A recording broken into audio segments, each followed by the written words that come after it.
Monsieur le Président de l'Assemblée nationale, Monsieur le ministre des Affaires étrangères et de la coopération internationale, Mesdames et Messieurs les ministres, Mesdames et Messieurs les ambassadeurs, Mesdames, Messieurs, nos honorables invités, chers généraux, chers amis. Ma femme Uruku et moi, vous souhaitons la bienvenue chez nous. Je vous remercie d'être parmi nous ce soir pour célébrer la 243e année de l'indépendance des États-Unis d'Amérique. Je ne veux pas dire anniversaire parce que, peut-être comme vous avez constaté, ce n'est pas le 4 juillet. Mais on a choisi ce jour pour des raisons évidentes, je crois.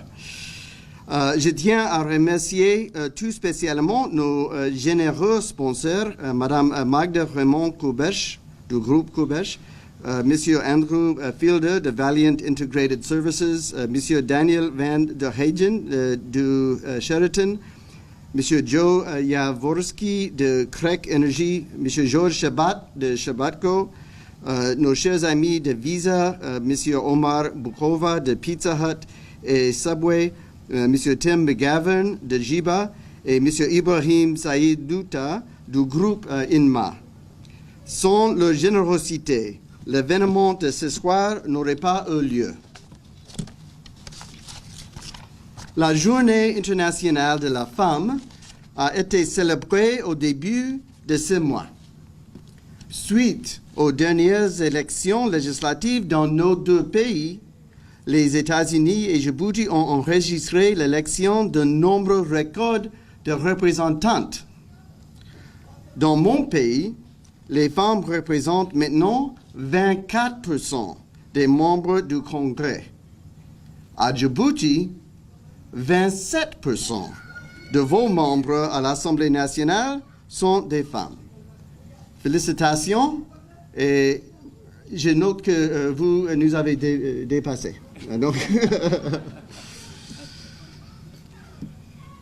il y a 12 jours, le secrétaire d'État américain, Michael Pompeo, et la première dame des États-Unis, Melania Trump, ont remis au lieutenant de la police nationale de Djibouti, Moumina Hussein Darar, avec 9 autres femmes du monde entier, le prix international du courage féminin en reconnaissance de son travail courageux pour la sécurité de son pays.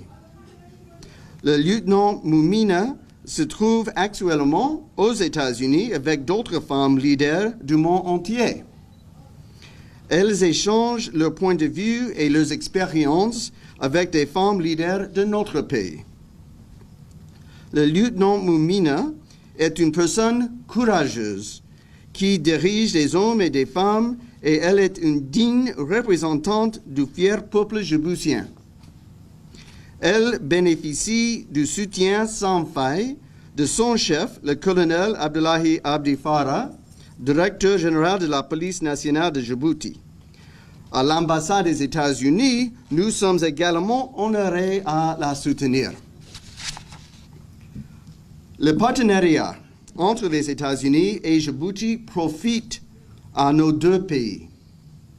Nous alignons nos initiatives sur la vision Djibouti 2035 de son Excellence le Président Ismaël Omar Guelleh, un centre d'affaires, de transport et de services logistiques de classe mondiale pour la région.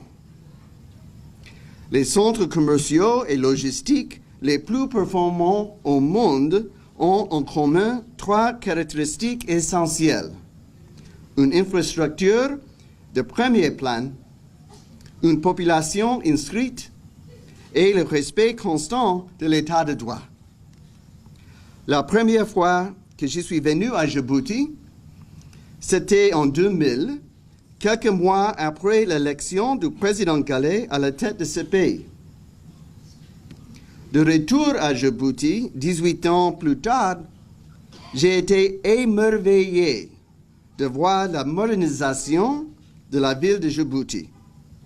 En comparaison avec le Djibouti, avec la ville de Djibouti de l'année 2000, les infrastructures portuaires et urbaines ont connu de grandes avancées. Je suis également au courant des projets d'amélioration de l'infrastructure en cours de réalisation dans la ville de Djibouti et dans tout le pays. C'est un pays qui bouge. Je félicite le peuple djiboutien et son gouvernement pour cet exploit impressionnant. La seconde caractéristique nécessaire pour un centre d'affaires et de logistique performant est une main-d'œuvre éduquée. En 2000, l'ambassade des États-Unis à Djibouti employait très peu de Djiboutiens à des postes techniques qui exigent une haute qualification, car nous ne pouvions pas trouver de Djiboutiens ayant les compétences techniques et professionnelles requises pour ces postes. En effet, des Kenyans, des Indiens, des Français, des Belges et d'autres encore occupaient la plupart de ces postes. Aujourd'hui, notre ambassade emploie 360 Djiboutiens, notamment à nos postes techniques. Lorsque nous annonçons des postes vacants, nous recevons les candidatures de nombreux Djiboutiens hautement qualifiés. Donc ça, c'est une bonne évidence et c'est clair pour nous combien ce pays a avancé dans ce secteur d'éducation. Ma femme et moi avons récemment visité un lycée technique à Tajura. Nous avons été très impressionnés par l'excellent programme du ministère de l'Éducation visant à préparer les étudiants au marché du travail. Le peuple américain aide Djibouti à atteindre les objectifs qu'il s'est fixés en matière d'éducation. Nous allons accorder une subvention d'un montant total de 24 millions de dollars pour développer la préparation et l'employabilité de la main-d'œuvre de Djibouti.